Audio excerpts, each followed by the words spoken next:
When a seemingly random, heartless killing shocked Glasgow, it was a murder that desperately needed to be solved because of a potentially explosive racial dimension to the crime.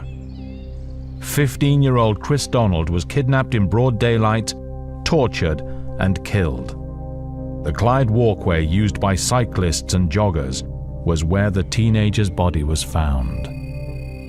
The body was lying at the foot of a grassy slope. He was partially clothed and had extensive burn injuries. He looked very small. In fact, he was a child at that time. He was 15. And it was a very, very bleak sight. Everyone was very quiet and respectful. The pathologist said 15-year-old Kriss Donald was stabbed 13 times in unusual circumstances. When someone's stabbed, the natural instinct, if they can, usually is to raise their hands and their arms to try and defend themselves, and they often sustain cuts and stab wounds to their hands and their arms, and Kriss had none. And in the absence of any other explanation in Kriss's case, it suggested that it was likely he'd actually been restrained by one or more individuals whilst he was being stabbed. And in between two of the logs there was charring on the ground as well? Yes. And even when the burnt fabric on the logs and around the logs, it was a smell of petrol as well. Yes, that was the assault site. And then with the charred pieces of fabric that had led onto the grass from here and down towards where he was found. Yeah. His tracksuit trousers had totally been consumed in the fire, apart from the waistband. So that tied in with the pieces of fabric lying around the area. When accelerants are used, you can be set alight when you're alive and not inhale any soot or carbon monoxide. And the circumstances suggested that he was probably set alight whilst he was still alive. When Kriss was attacked and kidnapped by 5 Asian men, his friend, Jamie Wallace, was with him. He said, I'm only 15. And then they said, do you know what pain is? You're next. And they were saying about me, I was next.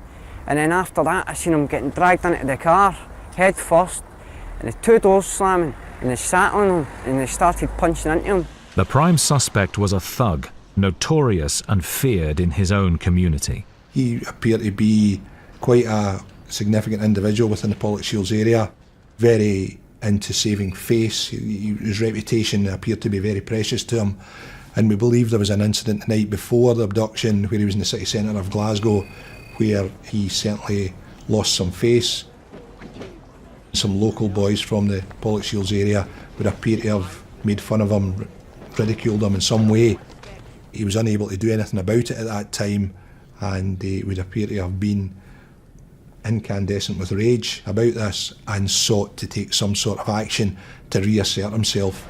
Kriss was kidnapped in broad daylight and forced to endure what must have been a nightmarish journey. It would appear to be that the intention was to murder him. Have they been going to be taking him somewhere to do that? I mean, this young boy, he wouldn't know what's happening to him. He would be absolutely petrified for what's going on. 5 guys there who are very agitated, have just abducted a young boy. You've got a leader who's looking to save face, he's looking to regain his reputation, doesn't appear to care to what lengths he needs to go to do that. It was just a horrific murder all round. It was just, every aspect of it just defies belief. On the journey with Shahid and the others, Kriss heard hundreds of calls discussing his fate. His killers destroyed their phones, thinking they'd outwit the police. But phone calls meant phone records. These guys were on the phones all the time. They were constantly texting, phoning, folk contacting them between 3 o'clock in the afternoon when Kriss was abducted through until 8 o'clock at night when the car was set on fire. And there was a period just around 3 o'clock in the afternoon, which was around the time of the abduction, 20-25 minutes, no activity in the phones at all. Calls were traced to Strathclyde Park outside Glasgow, where the Mercedes parked briefly. Then the phones separated. One of the gang had to get home because he was a convicted criminal, his leg tagged for curfew.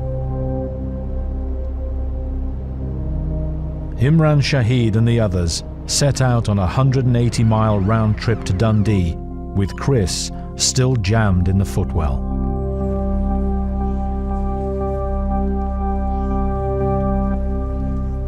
It's not known why they took this journey, and they returned to Glasgow under the cover of darkness. And there was another period of time after 7 o'clock at night, another 20-25 minutes, no activity at all on the phones.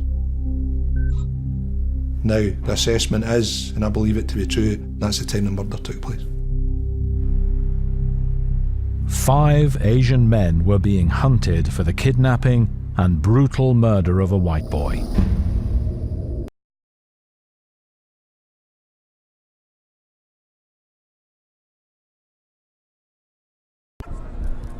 Danish Saeed got 22 years, the first man in Scotland to be convicted for a racially motivated killing. Zahid Mohammed, the tagged criminal who left Strathclyde Park, got 5 years. But 3 other suspects had escaped to Pakistan, which has no extradition treaty with the UK.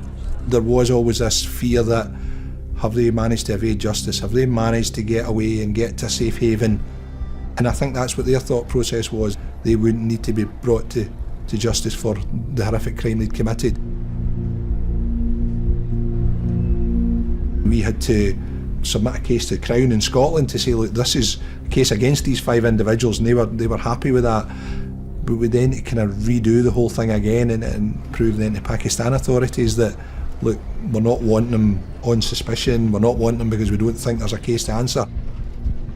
Although negotiations went well, the possibility of finding the fugitives seemed remote. An agonizing 16 months later, they were finally captured in a village in rural Pakistan. Imran Shahid, 25 years minimum. The judge told him, "You are a thug and a bully with a sadistic nature, and you are not fit to be at liberty in a civilized society." Faisal Mushtaq, also hearing the anger of the crowd. Finally, Zishan Shahid. No remorse here. Absolutely no remorse at all. No empathy at all with the fact it's a 15-year-old boy who they had never known.